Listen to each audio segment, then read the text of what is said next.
cette année, j'ai découvert l'association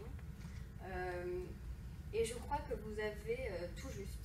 C'est-à-dire que vous avez de l'avance par rapport à tout ce qu'il faut faire en termes de solidarité, d'accès à la santé. Et vous répondez aux problématiques de la ruralité. Mais la ruralité, c'est une problématique plus importante encore, c'est la dépendance et le fait qu'on ait de plus en plus de personnes âgées en ruralité, et ça nous pose effectivement beaucoup de questions, et c'est des nouveaux enjeux auxquels il faut qu'on réponde. Et je crois que dans le moment dans lequel nous sommes aujourd'hui, des associations comme les vôtres méritent d'être connues. Ma présence ici, elle signifie donc beaucoup de reconnaissance. Vous avez un statut de bénévole, vous menez des doubles combats, hein, à la fois votre maladie et un combat aussi pour la solidarité. Je crois que c'est vraiment immense ce que vous faites, donc c'est voilà, encore une fois un grand remerciement et une énorme reconnaissance. Peut-être pour vous parler un petit peu de santé aussi, parce qu'effectivement, on a le sujet de moins en moins de médecins. Mais ce n'est pas uniquement le sujet de la ruralité, hein, c'est aussi le sujet des villes moyennes. À Vichy, vous avez de moins en moins de spécialistes. Et il faut qu'on arrive à trouver des réponses à ces questions-là. Et il y a effectivement, vous avez parlé du plan santé, Ma Santé 2022, qui est un plan du gouvernement. Donc c'est un plan, hein, ce qu'il faut bien savoir, c'est que c'est une stratégie qui est proposée par l'État. Et nous, il faut qu'on se l'approprie, c'est-à-dire que ça ne va pas tomber du ciel. C'est un peu comme la fibre et le numérique. C'est pas parce qu'on vous annonce un plan et qu'on vous dit que d'ici 2022 ça va être mis en place. Nous, notre rôle, ça sert un peu de temps en temps quelque chose, malgré tout ce qu'on peut dire en ce moment, mais d'être élu et d'être député, ça sert parfois à quelque chose.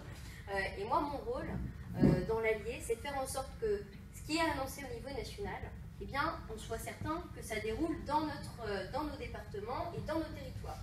Et mon rôle, c'est de demander et d'aller voir les différentes instances du département et de travailler main dans la main avec les élus pour faire en sorte que toutes ces annonces, ce soit une réalité. Et dans Ma Santé 2022, ce qui est proposé, c'est que, alors vous avez parlé aussi des groupements hospitaliers de territoire, donc c'est des hôpitaux qui travaillent ensemble pour essayer d'apporter des solutions ensemble, essayer de mutualiser et j'ai envie de dire de créer des synergies.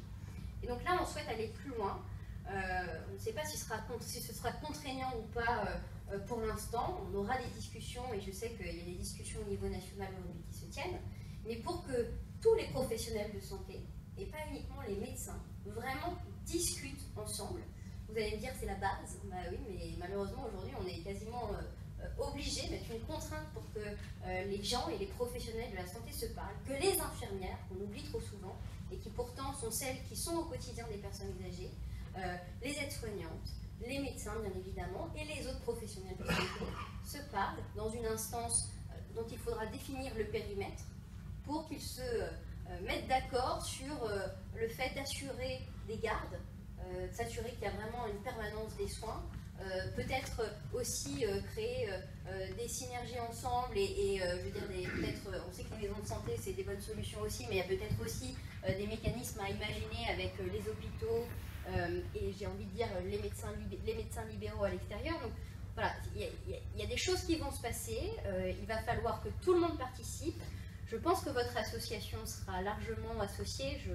Je sais que voilà, vous travaillez beaucoup avec l'ARS, et l'ARS est bien évidemment l'Agence régionale de santé, qui est notre représentant, qui est, on va dire, le bras droit du ministère de la Santé et des Solidarités pour appliquer la politique au niveau de la région.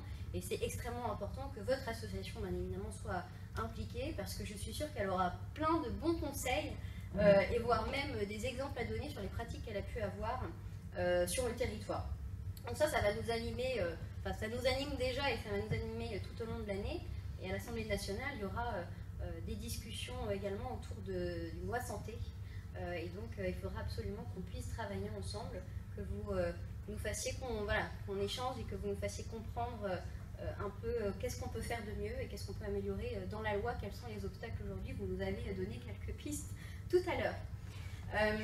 Je voulais vous dire un dernier mot peut-être aussi sur le bénévolat, parce que vous êtes une association, même si parfois on a presque l'impression que vous êtes un service public, mais c'est une réalité, c'est le relais, et heureusement que vous êtes là. Je pense que ces derniers mois, et j'ai envie de dire, on a beaucoup opposé les différentes générations, les personnes âgées, les jeunes.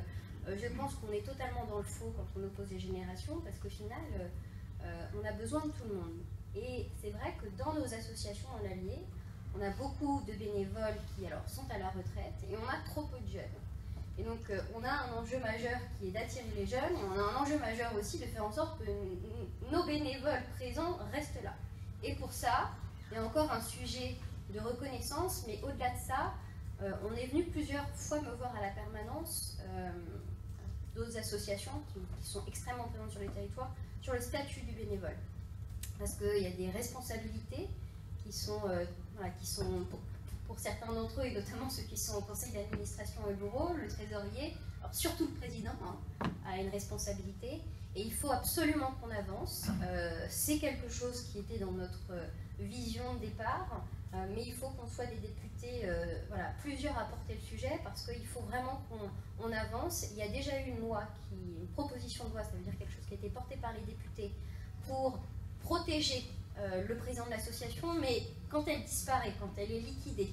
Donc ça veut dire que ça c'est, on va dire, la phase finale, et c'est en général pas très réjouissant. Il faut aussi qu'on protège le président et les bénévoles pour faire en sorte que ce monde associatif continue à vivre et qu'il attire de plus en plus de monde. Et donc ça c'est également quelque chose sur lequel moi j'aimerais pouvoir travailler. Vous avez parlé de Roger Picard, vous avez parlé, je pense à la VERPAM aussi, qui est un réseau associatif extrêmement important dans le département qui s'occupe de tout ce qui tourne autour du sujet du handicap. Ils ont les mêmes problématiques, et pour moi c'est extrêmement important d'avancer sur ces sujets-là, parce que ça facilitera votre défense. C'est censé faciliter votre travail et puis vous encourager encore à mener ces actions qui sont extrêmement précieuses. C'est toujours dangereux de me donner la parole parce qu'en général je suis longue. Je suis ravie en tout cas qu'il y ait des services civiques aussi. Bon courage à vous, et j'espère que vous saurez accompagner au mieux l'association, parce que on a besoin de jeunesse, on a besoin de dynamisme, et je crois que le service civique que vous avez choisi sera extrêmement formateur. J'en terminerai uniquement par un dernier mot qui m'a marqué aussi sur la numérisation des services publics et votre volonté, à travers ce camion itinérant, à pouvoir éventuellement prendre quelqu'un de salarié qui accompagne les personnes qui ne sont pas à l'aise avec le numérique, qui ne sont pas à l'aise avec l'informatique. Et ça pose la question de l'accès aux droits, sur lequel vous êtes extrêmement mobilisés, sur lequel je suis extrêmement mobilisée aussi, et qui est une vraie problématique, parce qu'aujourd'hui vous avez plein de Français qui juste ont des droits, mais ne le savent pas. Et quand ils le savent, c'est pas forcément évident. À la fin de l'année, vous avez tous entendu parler de la prime d'activité, les plus 100 € au niveau du SMIC, et le fait qu'on choisisse comme véhicule la prime d'activité. Il y a des tonnes de Français qui ont réalisé qu'ils pouvaient bénéficier de cette prime d'activité. Donc ça fait des années finalement qu'ils se sont pas, ils auraient pu avoir cet accès aux droits, et finalement ils l'ont pas activé. Donc nous, moi mon enjeu aujourd'hui d'élus dans un département comme l'Allier, c'est travailler sur ce sujet-là, sur cette thématique.